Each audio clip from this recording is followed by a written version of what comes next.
Okay.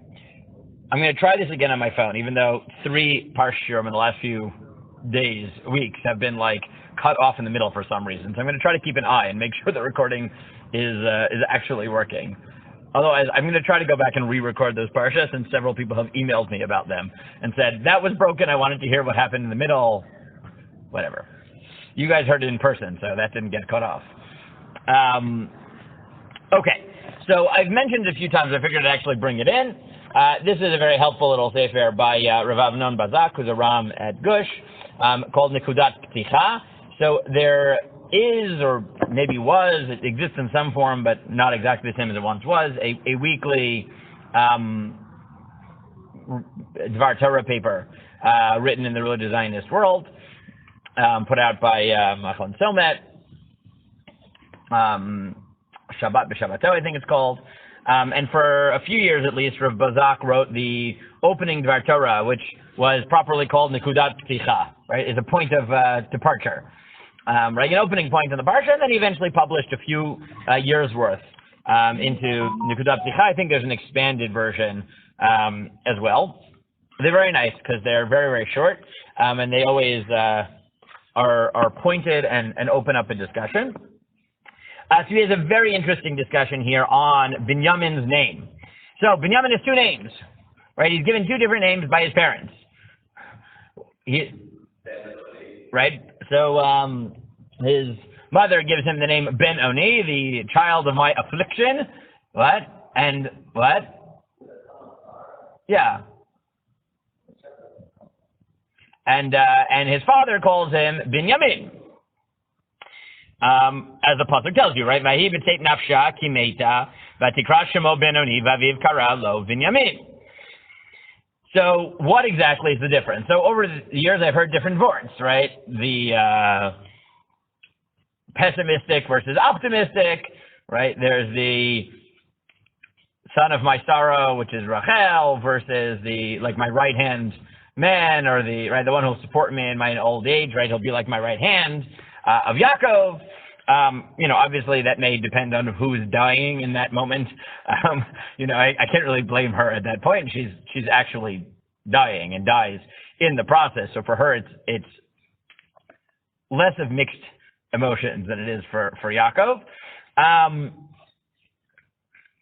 But Rav Bazak suggests something which I hadn't heard, as follows.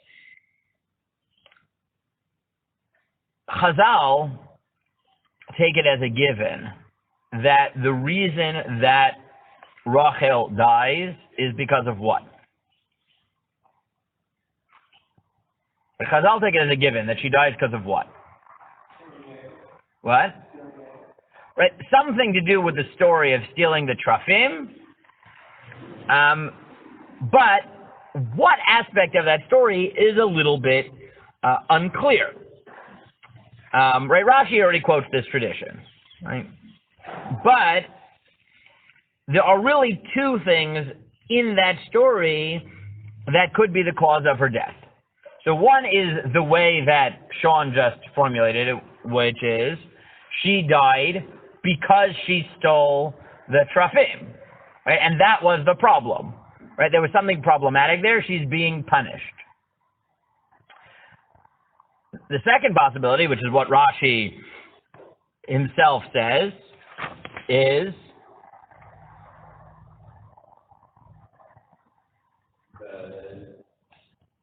the klola, right? The klola because of that, right? Meaning because Lavan had chased, and Lavan had accused him of stealing, so Yaakov cursed anyone who stole it and said anyone who stole it will die. So it's not the fact that she stole it, but the subsequent curse that Yaakov put on anybody who stole it. So Rav Bazak says, well, that question may actually depend on yet another machloket in Chazal, which is what were the trafim? So here there are 2 main deot, both reflected in different midrashei Chazal.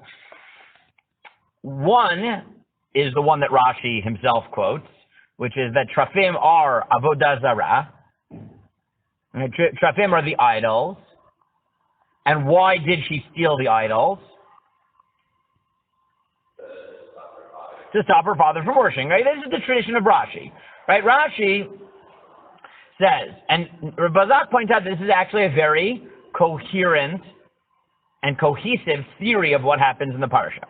She steals idols to prevent her father from worshiping idols. And therefore, the stealing itself is not problematic because she stole it to prevent him from worshiping idols. Presumably, that's a good thing. It may be stupid, right? And that's what the Barbanel points out, which is he's an idolater. He can make another god, right? Idols are just, right? They're just statues. If you think you can worship a statue, you'll make another one, right? So Barbanel says it might be foolish to think that you can stop your father from worshiping idols by stealing them. But fundamentally, there's nothing presumably religiously wrong with her wanting her father to not be an idolater and therefore taking away the idols. Therefore, it would be strange to say that she died because she stole the idols.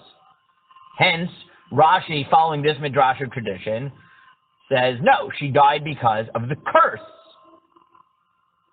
Right? That because Yaakov cursed whoever stole it, so even though he misunderstood what was going on, in the end of the day, there's a curse, and that's what led to her death. But there's another tradition, which is, what are the Trafim?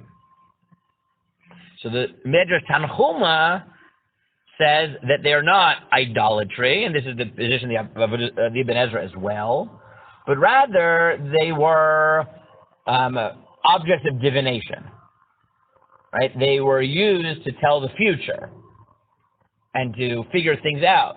And Rachel stole them because she didn't want Lavan to be able to figure out where they went. So here,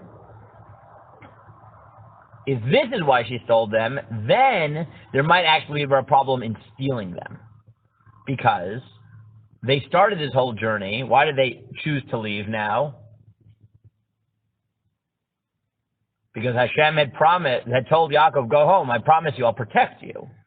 So whether you are a Maimonidean and think that all magic stuff is garbage and doesn't really exist, or you think it does work, either way, to believe that you are in danger because of magic, if God has given you an explicit promise that he's going to protect you, is a lack of emunah. Right? Again, if you think that magic doesn't work at all, so for sure there's something lacking your emunah to take away the magic things to prevent yourself from being caught. But if God said he's going to protect you, there's also a lack of emunah, even if you think the magic works, because God is still more powerful than magic. And therefore, by stealing them to protect yourself, she would be revealing a certain lack of faith in God's promise to protect the family after instructing them to leave. So Rav Bazak argues that this might be another way of understanding the machloket Yaakov and Rachel in terms of the names. Because Yamin, it means right, but often what is the right hand associated with in Tanakh, and therefore becomes a stand-in for a shvua, right? A vow. So, for example, in Tehillim Kuf Mem Daled, Asher Pihem Diber Shav, right? Talking about his idolaters, their mouths speak falsehoods. V'yiminam yamin sheker. The right hand is a right hand of falsehood, because since you raise your right hand or put your right hand on a holy object to make a swear, so sometimes a vow is just referred to as yaminam, right? It's shorthand, their right hand.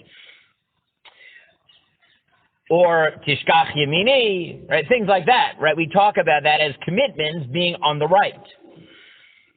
So Yaakov might be saying, Ben Yamin, the son who was born when my wife died because of the vow I had taken, Binyamin. On the other hand, Ben Oni, right? So what is Aleph Vav Nun?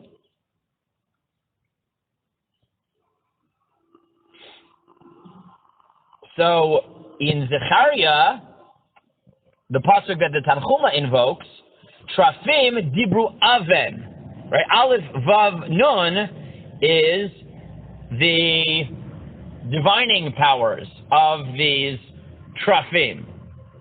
And therefore she might think Ben Oni, right? Right? This Rachel is saying that she died because she related to the powers of the Trafim. So therefore, Bazak argues that it could be that it's not just, right, that they're actually, Rachel and Yaakov, so to speak, are arguing or have different perspectives on whether she died because of the vow, which is represented by the word Yamin, or because of her belief in the power of the Trafim, which is Aleph Vav Nun, hence Ben Oni. So that's Rav Bazak's suggestion as another perspective on this machloket Hashemot between Rachel and Yaakov.